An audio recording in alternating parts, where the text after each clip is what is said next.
What's up, you guys? It's Mickey 410. This is not the video I thought I was going to make today, but my alma mater has been all over the national news in the last couple days, so we're going to talk about it. Okay, first some background. Mount Holyoke College is a private women's liberal arts college in South Hadley, Massachusetts. It is the oldest women's college in the nation and of the Seven Sisters, which is an alliance of women's colleges in the Northeast United States. It was founded in 1837 by Mary Lyon, who was a pioneer in women's education. And in 2014, it became the first women's college to accept non-binary and transgender students. I myself earned a bachelor's degree in English literature with a minor in theater arts from Mount Holyoke.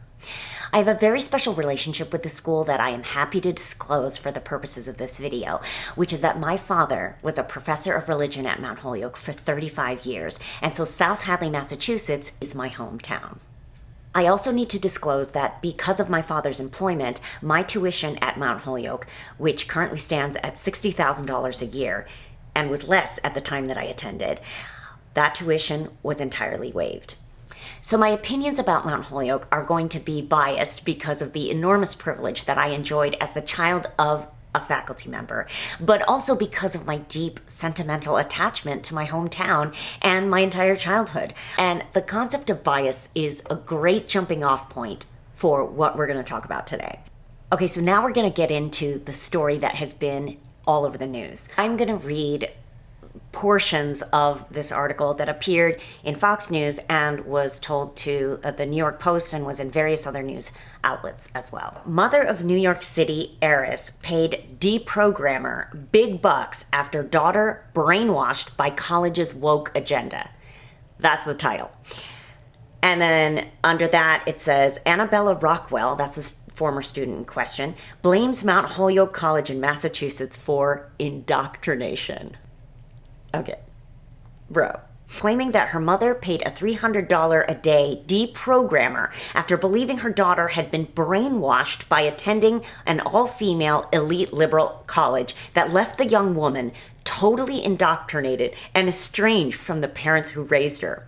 I left school very anxious, very nervous, very depressed and sad, Rockwell, now 29, recently told the New York Post. I saw everything through the lens of oppression and bias and victimhood. I came to the school as someone who saw everyone equally. I left looking for injustice wherever I could and automatically assuming that all white men were sexist. My thoughts were no longer my own.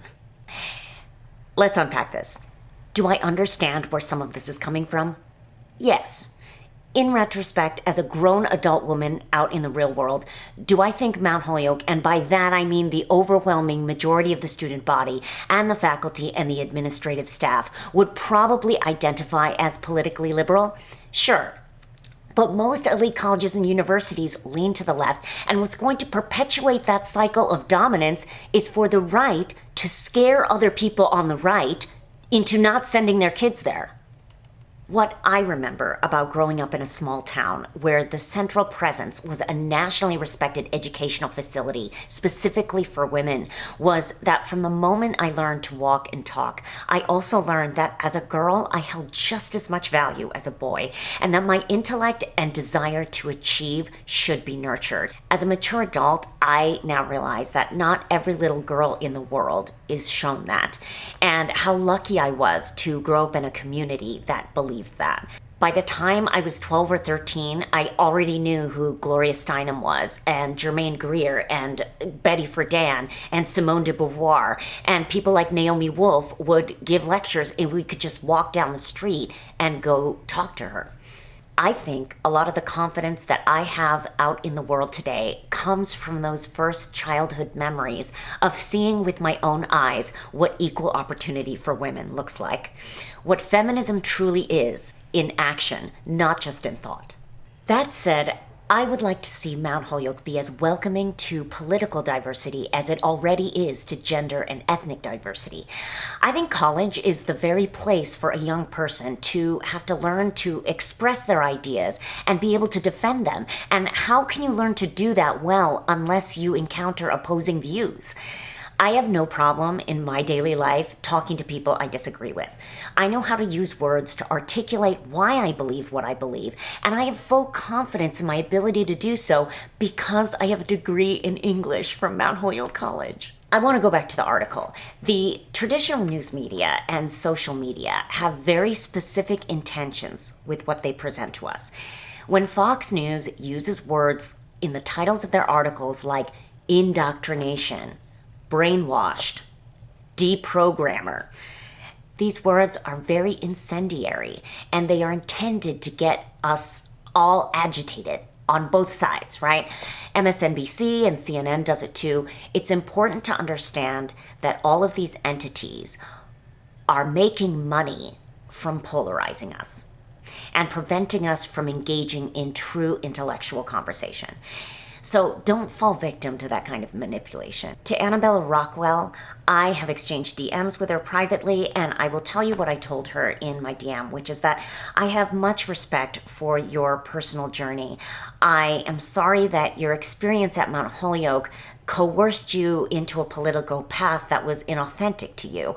But I also hope that you have other memories of your time on campus or in South Hadley that were positive, whether it was dancing in the beautiful ballet studio in Kendall Hall, or walking the beautiful path at Upper Lake, or turning in a paper you are really proud of that you worked hard on, or even a professor that took extra time to mentor you, or even enjoying the delicious notch sandwich at Tailgate Picnic.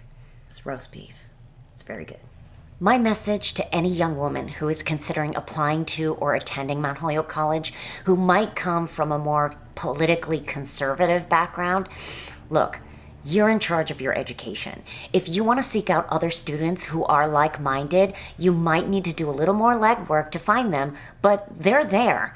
And if you come from a very politically progressive family like mine, be open to discussing your viewpoints and defending them to people who disagree with both feelings and facts. After all, it's college. There's a massive library for you to seek out information you want, and we have the technology to look for stuff beyond that. So don't just let everyone around you tell you what to think or how to vote. Your job as a student is to learn how to think for yourself. Mount Holyoke College is a beautiful institution with an extraordinary history. I'm proud to have an English degree from the school that taught Emily Dickinson, Wendy Wasserstein, Susan Laurie Parks, Academy Award winner Chloe Zhao, and Frances Perkins, the first female presidential cabinet member. And of course, last but not least, the fictional Baby Houseman from Dirty Dancing. Thanks for watching this video, and I'll see you in the next one. Wally, you were such a good boy the entire time.